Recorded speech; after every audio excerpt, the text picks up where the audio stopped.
You are listening to an episode of Megan is Not a Parent, But. And today's episode is brought to you by my Positive Parenting Class Pass, which is 6 simple positive parenting classes to kickstart your positive parenting journey. You can start today at bekindcoaching.com/classpass. In today's episode, we will be chatting about co-creation. So I invite you to get cozy, grab your notebook, and let's dig in. Welcome to Megan is Not a Parent, But, the podcast where I, your host, Megan Ford, former early childhood educator turned positive parenting coach, helps parents just like you learn how to deal with your strong-willed child's difficult behavior. I've been described from my clients as a blend between Brene Brown and Miss Frizzle, you know, the one from the Magic School Bus. I help bring awareness and hold space for the hard conversations and make big concepts like behavior and relationships and temperaments easy to understand and easy to implement. If you're a parent who struggles with your child's loud, dramatic, disruptive, over-the-top behavior, but don't think a parenting coach would help you because those are just for the bad parent or those parents, then this episode is especially for you. I invite you to grab a journal, grab a cozy blanket, a warm beverage, and enjoy what you're about to explore. So let's begin here. On a scale of 1 to 10, how valuable would it be to learn how to use everyday experiences as a way to help nurture a sense of connection and trust with your child? On this scale, we're going to say 1 is like a meh, I'll pass, not important, and 10 being a yes, I want it, yes, please. If you've been struggling to know when to use positive parenting or feeling overwhelmed at the idea of finding the time to practice positive parenting, then I want you to know that this episode is for you. Positive parenting is not simple tools only used for those pretty moments. It's not talking in a sugar sweet voice. It is not saying please all the time or generally really any Dear Abby manners at all. It's really about using everyday moments in ways that create a positive impact on your child's development and on the parent-child relationship together. So when we're taking this concept, I'm going to start here with the things that they say. They, the group of people outside, these passages that get passed down and passed around. So they say, I'm doing my best. They say, I didn't mean to, I'm trying.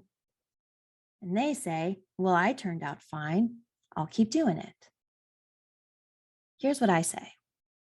I say, let's focus on the impact it made.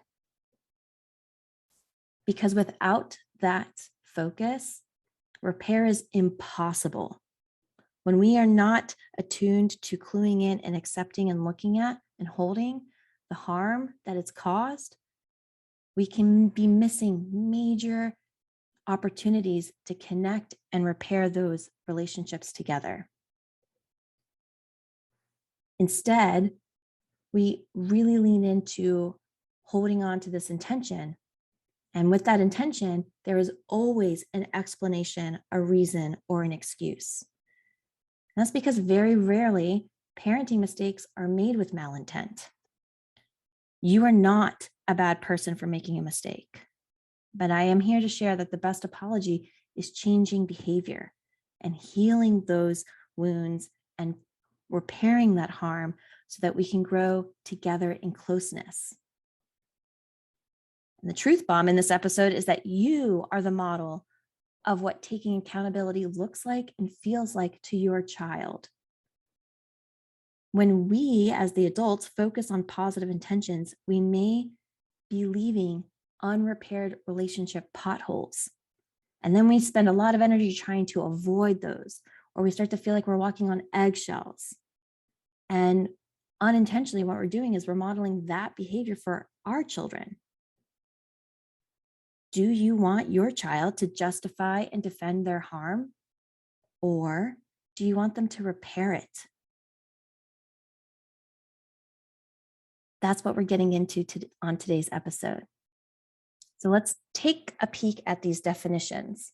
I always love taking a peek at these definitions to get us grounded and rooted within the same lens.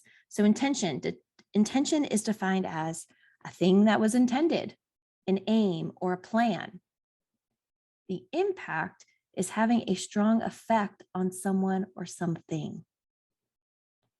And a mistake is an action or judgment that is misguided or wrong. If you're like me, we were taught to defend ourselves in an attempt to avoid punishments. I talk a lot about this inside of episode 1.6, the outcomes of punishment.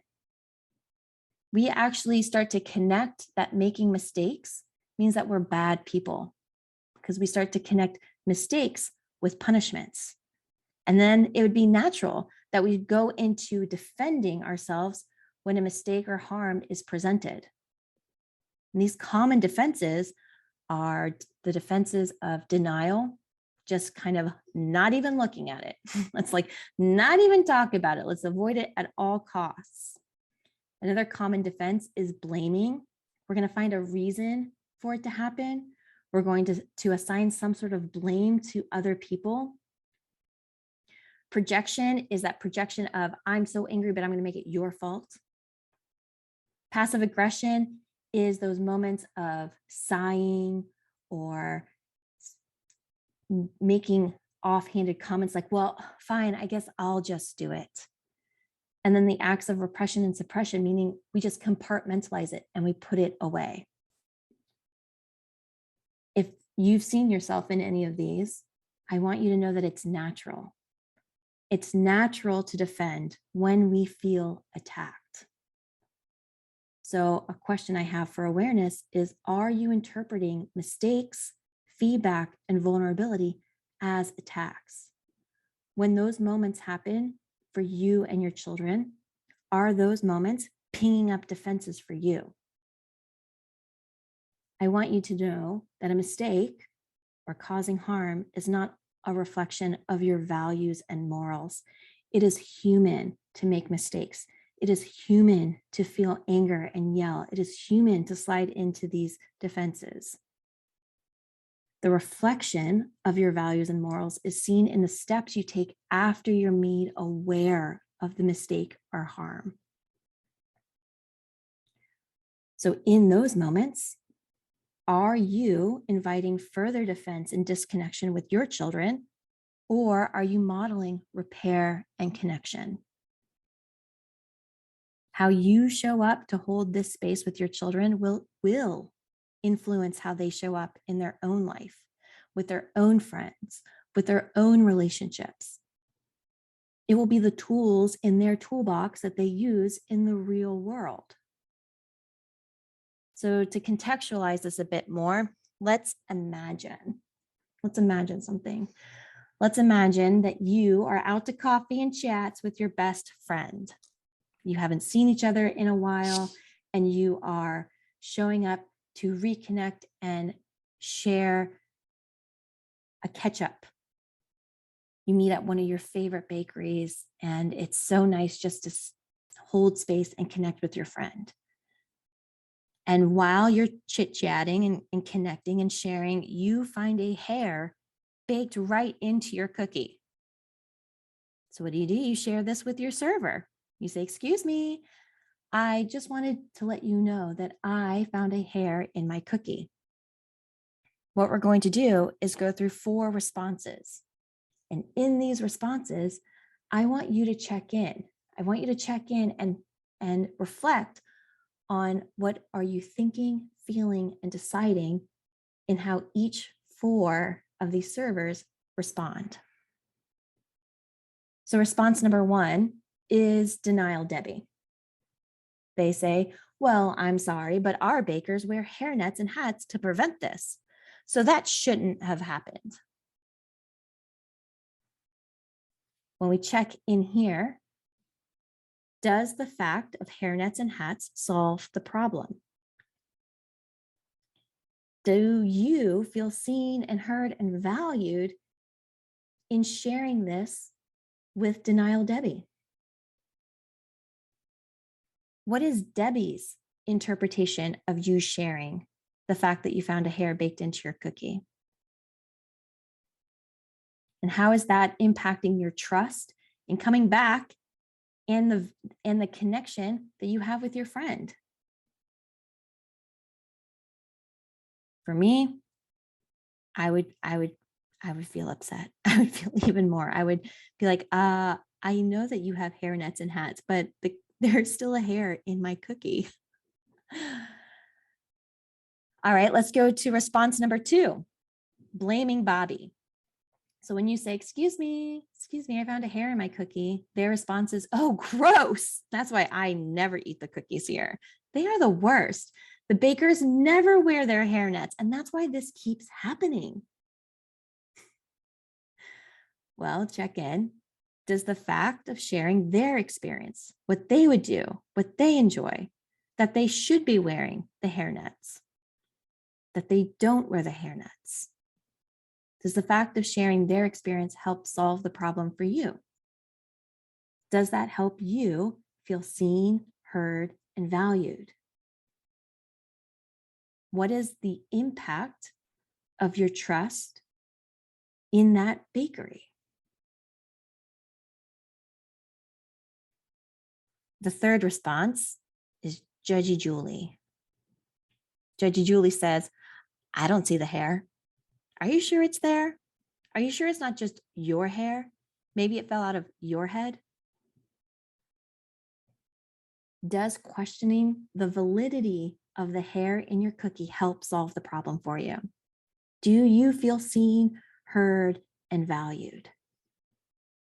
Do you feel like someone is going to be there to help you resolve your issue? Or are you just left questioning, well, is that my hair? I don't think it is.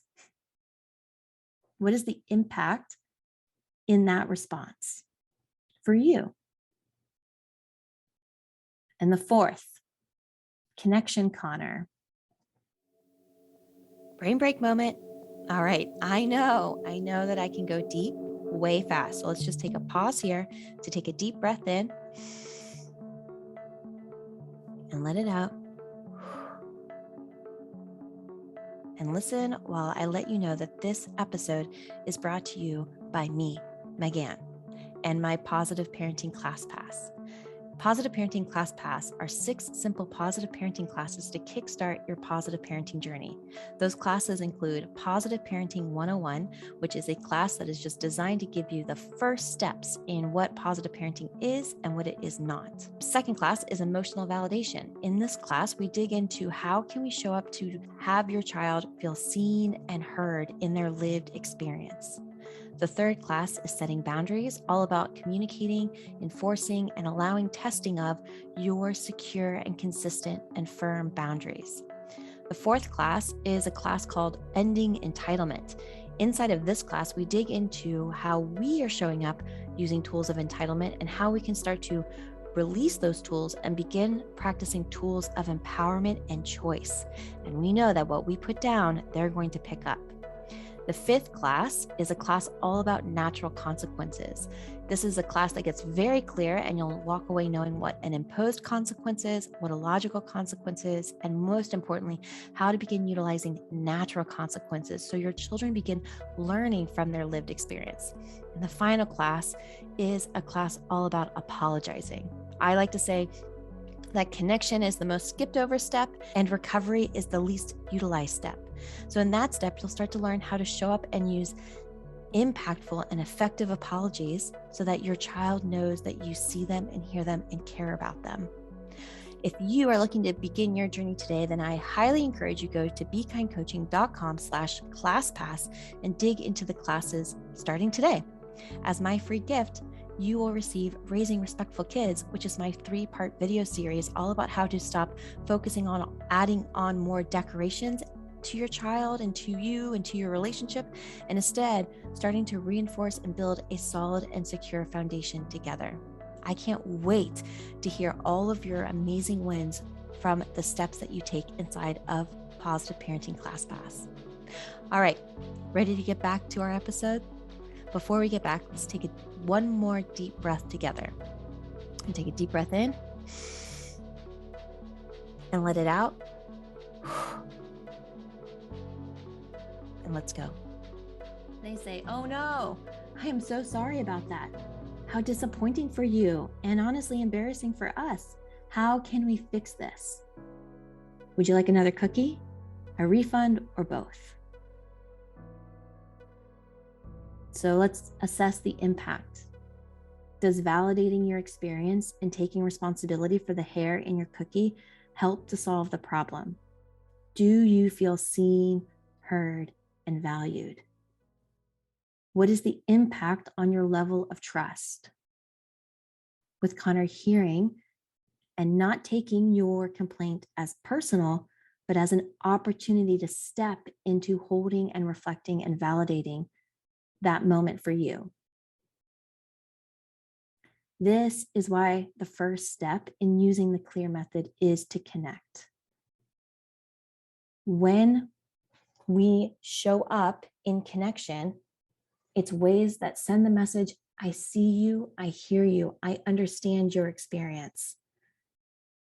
I don't have to defend. I don't have to elicit judgment. I don't have to blame. I don't have to find a reason. My role is just to say, I see you and I hear you. When we replace defense with validation, we create a positive impact. And that positive impact helps us show up to become the positive parent. And when we show up in those ways, then we create a positive impact on the development of the child and the development of the parent-child relationship. Now, I created these episodes weeks ago, if not months ago, and how relevant to my life right now, I had no idea it would be. I've experienced something similar over the past few weeks as this cookie incident, although it is my car. Our car broke down on Christmas Day. And on Christmas Day, it was in a very vulnerable situation. And we ended up getting it towed that next Monday out of state to a repair shop that we had no idea who it was. Our insurance recommended it and we went with them. When they fixed our car, we went up to get it. And on the way back, the problem still was there. I drove it up last week and had it repaired for a second time.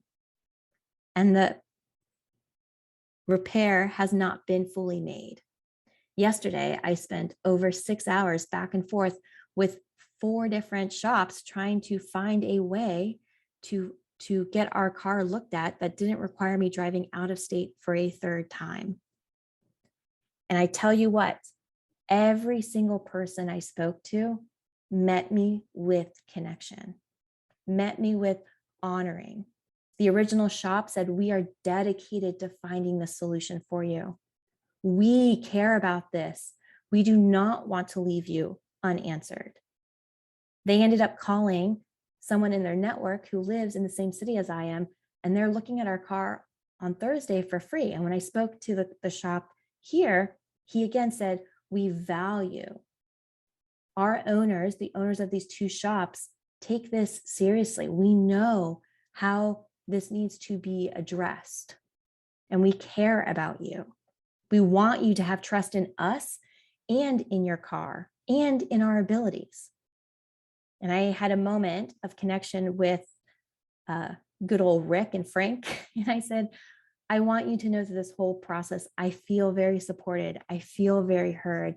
And I feel like everyone is taking the time to help me understand what is going on while holding space for my tears and my upset, because this is, of course, a very stressful situation that nobody intended to happen. But instead of focusing on the intentions, instead of the shops getting defensive, instead of saying, well, it's your problem now, you drove it off our lot, I feel very cared for, very heard, very respected. And they are solving the problem because they are more invested in the impact of their reputation, the impact of my trust, the impact of having someone with their work safe in their car. And I tell you what, I feel it. I feel in this very stressful situation, I feel supported and cared for. I feel like my concerns are being taken seriously. And in that realm, it's put us on a path to find resolution together so that no side feels burned or feels upset.